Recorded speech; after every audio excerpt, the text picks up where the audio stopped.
Hello everyone, I am Abu Ameir from NeutronSoft Academy. In this video, we will set up our first .NET project from scratch and run it on our machine step by step. Okay? First, we need to prepare our development environment.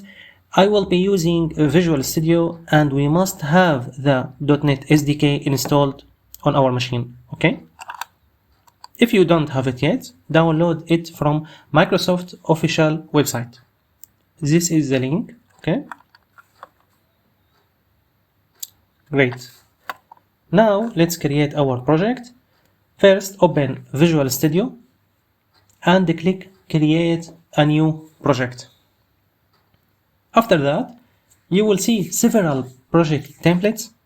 We must choose ASP.NET Core Web App. Okay, Web App. ASP.NET Core Web App, Model View Controllers MVC. Click Next. And after that, we must give the project name. I will name mine hello.net. Okay. Next. Here, we must select the target .NET version. We will use .NET 9. Then click Create. Okay. Wait. The project is now created and we will now take folders and files like www.root, controllers, models, views, appsetting.json and the program. We will explain each folders and files in the next video, inshallah. To run this app, our new project, please run or F5.